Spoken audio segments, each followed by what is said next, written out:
Hello friends, पिछले कुछ दिनों से या समझ लीजिए तकरीबन 2 से 3 हफ्तों से हमारी एक भी वीडियो नहीं आ रही है। तो उसके लिए सॉरी, बिकॉज़ मेरे हाथ में फ्रैक्चर हुआ था जिसका ट्रीटमेंट चल रहा था, हाथ पे प्लास्टर लगा हुआ था। तो उस कंडीशन में हम वीडियो शूट नहीं कर पाए, तो इसके लिए एक्सट्रीमली सॉरी। बट अब सब कुछ ठीक हो गया है तो हमारे फिर से रेगुलर वीडियोज़ आने लगेंगे। आइए फ्रेंड्स, तो अपना ये वीडियो हम शुरू करते हैं।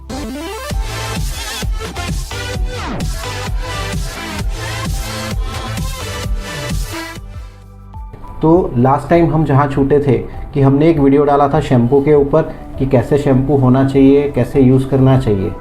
तो उसके कमेंट में हमको कुछ क्वेश्चंस आए, कई फ्रेंड्स ने पर्सनली भी हमको व्हाट्सएप पे क्वेश्चंस पूछे, जिसको हम आज इस वीडियो में डिस्कस करेंगे। तो उसमें सबसे पहला क्वेश्चन था कि हमको कितनी फ्रीक्वेंसी में शैम्पू करना चाहिए। हफ्ते में 1 दिन शैम्पू करना चाहिए, हफ्ते में 2 दिन शैम्पू करना चाहिए या हर रोज़ करना चाहिए। तो इस क्वेश्चंस का जो आंसर है फ्रेंड्स, वो सबके लिए अलग अलग हो सकता है। अगर कोई पर्सन कार में घूमता है, बाहर की डस्ट को कम से कम एक्सपोज होता है, अगर वैसा पर्सन हफ्ते में 1 भी दिन शैम्पू यूज़ करेगा तो भी चलेगा। बाकी दिन अगर मान लो पसीना ज़्यादा हो रहा है तो वो प्लेन वाटर से अपना हेड वॉश कर सकता है। और जो दूसरा पर्सन है जिसको टू व्हीलर पे ज़्यादा घूमना होता है, बाइक पे ज़्यादा घूमना होता है, जो रेगुलर हेलमेट नहीं पहनता, जिसका स्काल्प बहुत ही ज़्यादा एक्सपोज होता है, ठीक है, तो डस्ट के कारण, धूल मिट्टी के कारण और पसीने के कारण उसके बालों में काफ़ी ज़्यादा गंदगी इकट्ठा हो जाती है। तो वैसे पेशेंट को हफ्ते में कम से कम 3 दिन शैम्पू करना ही चाहिए। और अगर वर्स कंडीशन है कि जैसे शाम तक बालों में हाथ लगाते बिल्कुल रफ से लगने लगते हैं, तो वैसे पेशेंट को डेली माइल्ड शैम्पू यूज़ करना चाहिए, तभी उसकी स्काल्प की कंडीशन जो है वो हेल्दी रह सकती है। अदरवाइज़ फिर उसमें डैंड्रफ होना, इन्फेक्शन होना वगैरह शुरू हो सकता है। तो क्वेश्चन का आंसर अब आपको पता चल गया कि किसको कब शैम्पू यूज़ करना चाहिए, कितनी बार यूज़ करना चाहिए।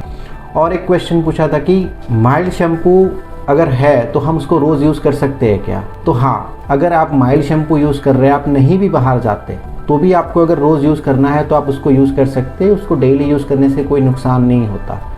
बट इंस्टेड ऑफ दैट आप सिर्फ पानी से भी अपना हेड डेली वॉश कर सकते हैं, जिससे सिर्फ जो पसीना इकट्ठा होता है रोज़ का रोज़ वो साफ़ हो जाएगा। अब कई पेशेंट्स ने हमको क्वेश्चंस पूछा था कंडीशनर के बारे में, क्योंकि कंडीशनर के साथ कई पेशेंट का एक्सपीरियंस ऐसा रहता है कि जैसे वो कंडीशनर यूज़ करना शुरू करते हैं उनको बहुत सारा हेयर फॉल दिखता है, बाथरूम में भी फर्श पे अपने बहुत सारे बाल गिरे हुए दिखते हैं, तो वो डर जाते हैं। उनको लगता है कि कंडीशनर यूज़ करने की वजह से उनका हेयर फॉल हो रहा है। तो ये बिल्कुल ही एक गलत मान्यता है। हकीकत में ये होता है कि कंडीशनर जो है वो आपके बालों को स्मूथनेस प्रोवाइड करता है। तो नॉर्मली हमारा डेली कुछ ना कुछ हेयर स्ट्रैंड गिरते रहते हैं, और ये प्रॉब्लम फीमेल्स में ज़्यादा इसलिए ऑब्वियस होके आती है बिकॉज वो लोग डेली हेयर वॉश नहीं करते, बट उनका डेली का कुछ ना कुछ हेयर फॉल चालू रहता है। वो बाल एक दूसरे में उलझे होने के कारण डेली बाहर निकलते नहीं है, बट जब वो कंडीशनर अप्लाई करते हैं तो वो सारी उलझनें निकल जाती है और वो जो पहले से गिरे हुए बाल है वो अलग होके फर्श पे आ जाते हैं। तो पेशेंट को लगता है कि कंडीशनर लगाने की वजह से हेयर फॉल हुआ है, जबकि वो ऑलरेडी हो चुका होता है, खाली कंडीशनर लगाने की वजह से वो वहाँ से अलग होके बाहर आता है। बट रेगुलर कंडीशनर यूज़ करने से बाल कम उलझते हैं, तो जब आप कंघी करते हो तो जो हेयर ब्रेकेज होता है वो उससे काफ़ी मिनिमाइज़ होता है। तो फ्रेंड्स, ये बात आपको समझनी ज़रूरी है कि जिसके बाल लंबे हैं उनको तो हमेशा शैम्पू करने के बाद कंडीशनर करना ही चाहिए, ताकि उनका जो हेयर ब्रेकेज है वो कम से कम हो। हाँ, कई बार होता है कि बाल काफ़ी ज़्यादा उलझ जाते हैं और जब शैम्पू करते हैं तो वो अच्छे से हम शैम्पू कर नहीं पाते। तो वैसे केसेस में आप ये कर सकते हैं कि आप पहले थोड़ा सा कंडीशनर बालों में लगा दीजिए, उसको फिर एक लुकवार्म वाटर से वॉश कर दीजिए और फिर शैम्पू करिए और बाद में फिर से कंडीशनर लगाइए। उससे आप हेयर ब्रेकेज किए बिना अपने बालों में जो उलझने हुई है उसको रिमूव कर सकते हैं।